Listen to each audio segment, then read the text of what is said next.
Flakartillerie sichert den Hafen gegen feindliche Luftangriffe.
Hey everybody, welcome back to Trey's Models. On this episode we're going to be doing the Dragon Easy Kit number 6525 of the Sd.kfz.7/1 flak fairing 38. This kit came out in 2009. Since the kit's been out for a while and there's already numerous build videos on it, we're just going to do a quick skim through the build and highlight any issues that we may have stumbled across. Most of them were self-inflicted. Kit goes together very well. The framework starts out and builds up. Pay close attention to the routing of some of the parts. Study the instructions a little bit ahead of time and you'll avoid a couple of missteps that I made routing parts in and out of the frame. There's a couple of parts that are kind of confusing. Pay close attention to the pictures and how they're routed through and you won't have any issues. Goes together really well. There's a really great bunch of detail on the PTO winch. And reading through the research, this was left on the actual machine. So the cable winch was left on the actual flak fairing version. And it's really nicely detailed. The sad part is, once it's built up, you're really not going to see much of it. But as modelers, we all know it's there. We put it on there and enjoy it as we can as when we were building it. I actually took the time to spool a cable around it and run it back to the actual winch hook hanging off the back of the vehicle. But this part of the kit went together really well, didn't have any major issues. Basic framework done. We're moving on to the actual cab. And this is where it did run into a little bit of an issue with the fit, and it may have to do with the sequence that I built it in. The side walls of the actual cab and the upper cowling for the instrument panel are 3 pieces, and I decided to put the side pieces on and then glue the top cowling to the side pieces, and I wound up with not a huge gap, but one that did require filler. If I had to do it all over again, I think I would try to glue these 3 pieces together and then fix them to the actual upper framework of the deck. I think it would probably fit better that way and not give you that gap that I wound up with trying to get everything to squeeze together. Everything else went together really well. There was no fit issues anywhere but there, up on the upper deck area and the upper cab. It's a little out of sequence in the pictures because we're also working with the road wheels, but we'll cover that in the next segment. Road wheels are up next. Basic cleanup like any kit. Get rid of the seam line around the edges, the sprue gate attachment points. Fairly quick. There wasn't a lot of cleanup on these. Went together really well. Then after that, we step it up to the magic tracks. A little time consuming, but there was very little cleanup. There are some ejector pin marks on some of the actual links that do need to be cleaned up, unless you're going to really muddy it up and weather it, and then it really doesn't matter. You're not going to see it anyway. It was probably 3 hours session working with getting all the links together. But I was really happy with the Magic Track stuff with this kit. It didn't propose any problems, went together without too much fuss. It's just a little tedious. Put some music on in the background or a video or something else of that nature, and it goes pretty quick. No issues there with that. Everything fit together and it actually worked really well. Road wheels complete, tracks complete, basic chassis together. So everything got a base coat of black. I'm using Tester's enamel here for this.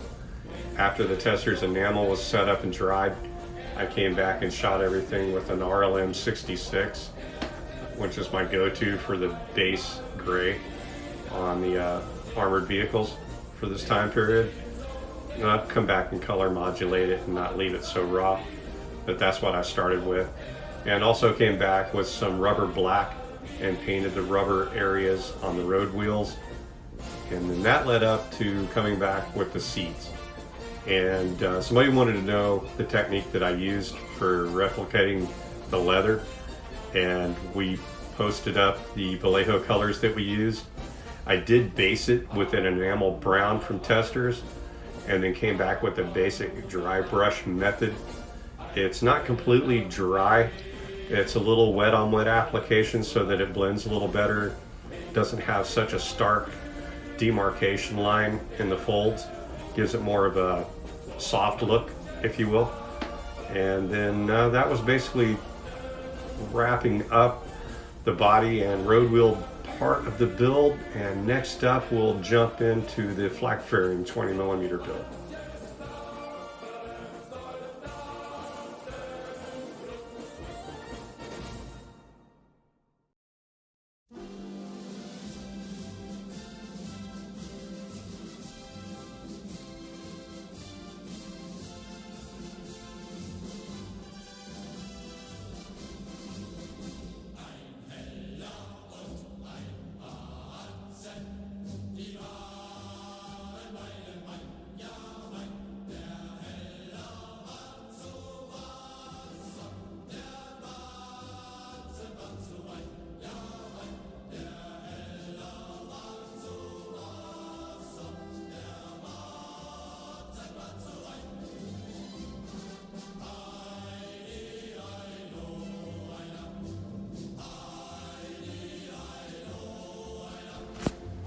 The flak fairing part of the build was actually really straightforward.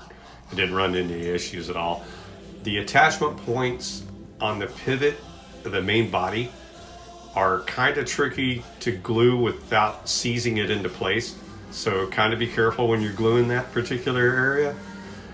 And it's kind of a shame that they didn't incorporate the elevation connection point to the sight to be able to pivot up and down. It wouldn't be that hard to modify to make the gun barrels actually pivot up and down along with the sight. But in this case, it's all glued together and you have to pretty much decide the elevation that you want the gun to be at before you glue everything together and paint it up. But it was a real fun part of the build. I enjoyed it. Basic build done onto the figures. These were donated from another kit. I bought them secondhand on eBay. Somebody had already primed them and put them together, and they didn't do such a hot job, so I had to soak them in brake fluid, get everything dissolved off of them. It was some kind of, I don't even know what kind of paint it was. It was a bear to get off of there, and the glue joints weren't very good, so I wound up breaking them all apart, gluing them all back together. Once was no big deal because I wound up having to cut the arms and the legs and reposing them because they weren't really meant for this kit. I did the best I could with it. I am no figure painter, so this was like my second or third attempt since like the 70s at doing figure painting on any kind of level. I tried to up my game a little bit here.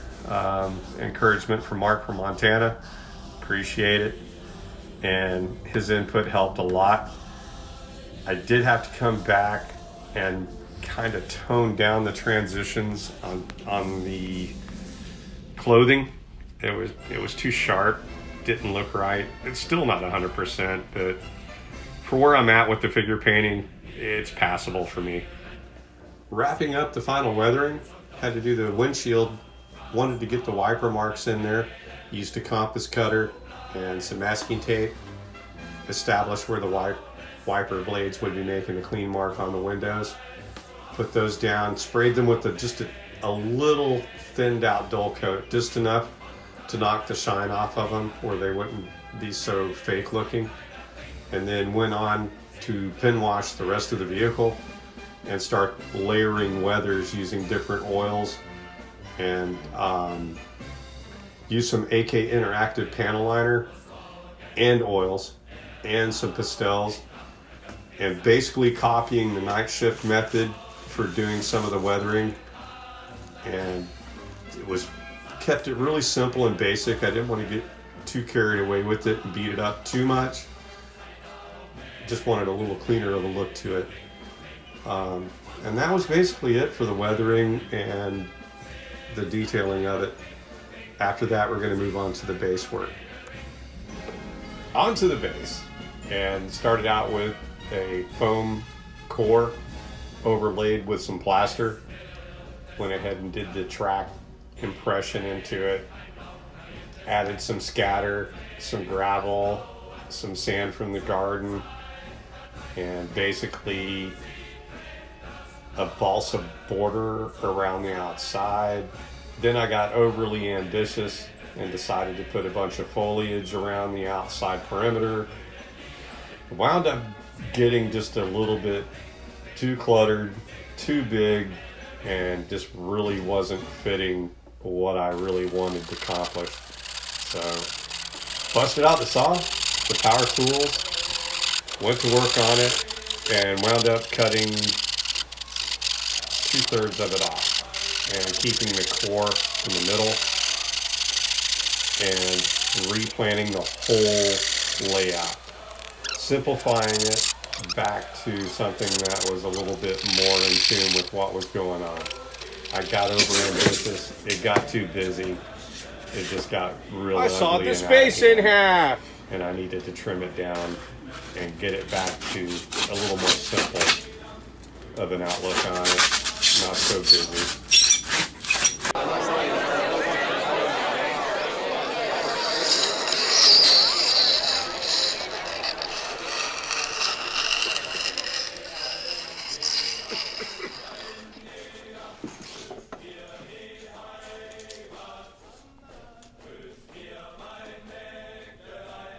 Y'all know me. Had it been something on a grander scale with a lot more going on, it would have been worth pursuing.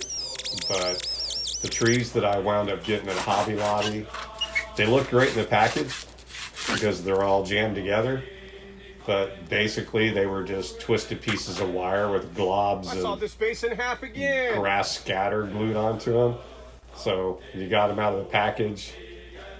Even though I tried to work with them and break some of it off and scale it down a little bit, it just wound up being twisted bits of wire with globs of clumpy looking wannabe grass on it. It didn't look like trees at all.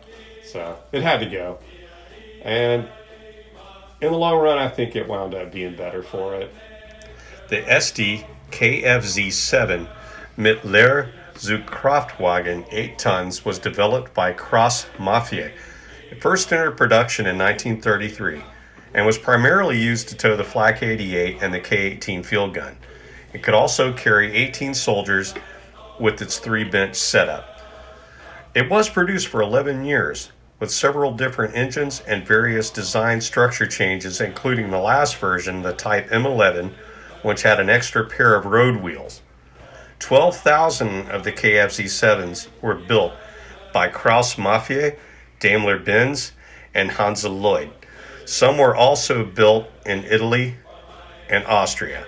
The self-propelled anti-aircraft gun Sd.kfz.7/1 with the 2cm Flak Verling 38 started production in 1940 and continued until 1944.